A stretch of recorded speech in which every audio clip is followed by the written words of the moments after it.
Good morning, my astute young physics friends. What a pleasure it is to be with you today. Normally, I would use this time to teach critical science facts like water is polar. If you know the height, you know the time. Diet Coke is nectar of the gods. Oh, that's good. But today, as we approach the end of our school year, your graduation and my retirement, I shall do something different. Rather than wax poetic about the beauty of science, I'm going to share 3 life lessons that I've learned from my Fairport family. My hope is that these lessons resonate with you as strongly as they have with me. The first lesson I learned from my Fairport family is the importance of hard work. That may seem trite, but in a culture where being chill requires seeming not to care very much about anything, it takes courage to go all in. I started teaching at Fairport in September of 1992. On my first day of school, I arrived at 7 a.m., about 25 minutes before class. I pulled into the faculty parking lot and I couldn't find a spot, so I drove to the back where the seniors park. I figured teachers were just excited because it was the first day. But the same thing happened on the second day, and the third. By Friday, I realized my colleagues must really love their job to get here so god-awful early. Not only do they arrive early, they also stay late. Come by the copy room at 5 p.m. You'll be surprised how many people are there. Come to an evening concert or game. You'll see more people working. My colleagues are unabashedly passionate about teaching. Likewise, my students impress me with their commitment to learning, both inside the classroom and out. My young scientists work hard to be astute. My musicians practice long hours throughout the year. My athletes hone their skills 24/7. My robotics kids build and tinker relentlessly. My Fairport family has inspired me to up my game. Now, I'm not going to lie and say that hard work guarantees you'll always be successful. There are days, despite our best efforts, where our lesson plan fails, our team loses, our performance falls flat. But if we have the courage to be passionate about what we do, we will be successful more often than not.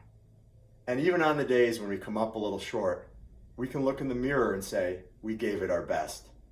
After 34 years of teaching, I can assure you, there's a lot of comfort in that. The second lesson I learned from my Fairport family was the importance of being yourself.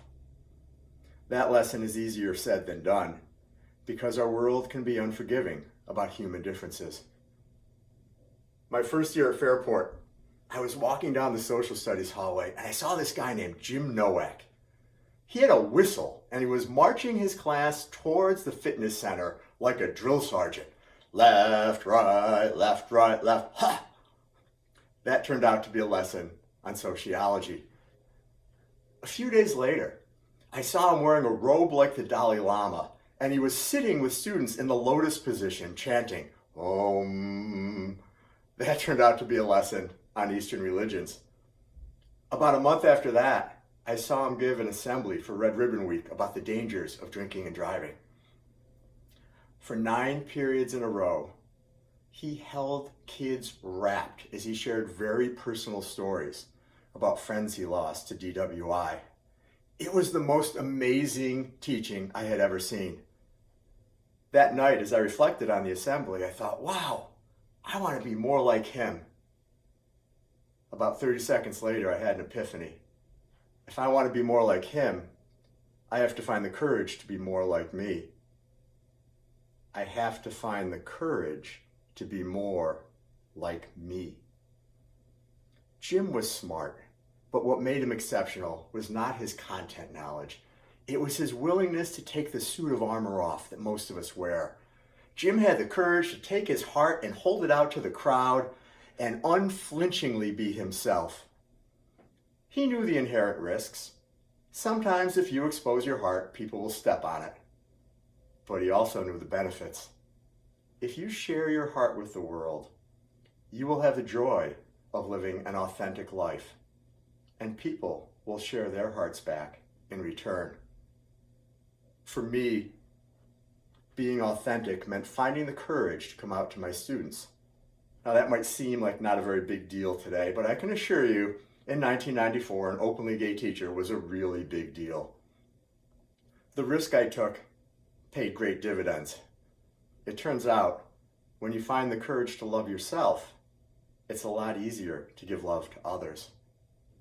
And that is the very essence of teaching, giving love to others. What I've learned through my journey is that we all wear a suit of armor. We all have parts of ourselves that we struggle to embrace. We all have things that make us feel different. Race, religion, gender identity, poverty, body image, academic ability, physical ability, the list goes on. Because I've been able to share my story, many students have courageously shared their story back in return.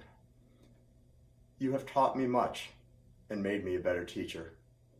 You have also made me a better person. In this social media age, taking off our suit of armor is more difficult than ever. The endless barrage of filtered pics and curated lives make us feel anxious and insecure.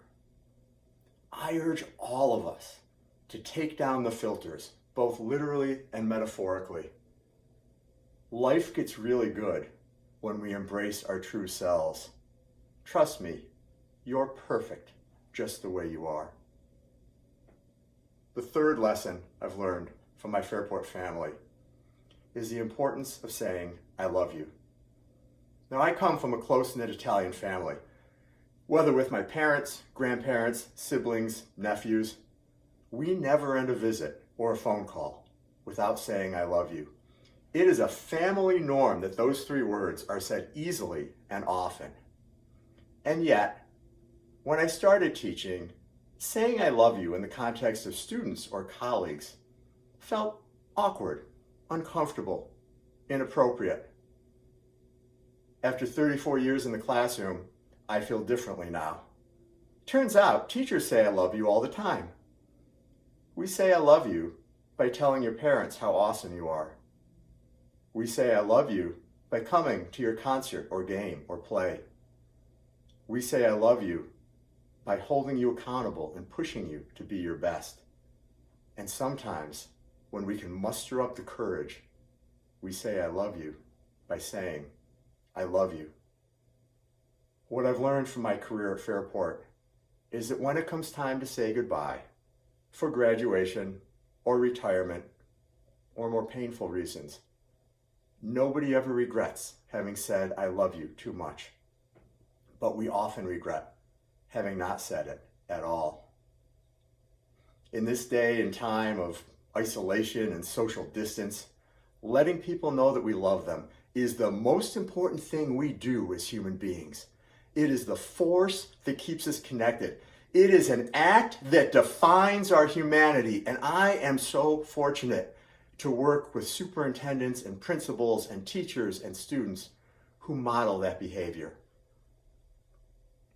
In the coming months, as you visit or FaceTime or text the important people in your life, I urge you to say those three powerful words. It will make the person hearing them feel great. And according to Newton's third law, will make you feel great in return. To my Fairport family, past and present, I say thank you for all that you have given me. I cannot imagine a better way to spend my life than teaching and learning with you. As you go out into the world to do great things, I hope you have the passion to work hard, the courage to be yourself, and the knowledge that I love you very much. Thank you.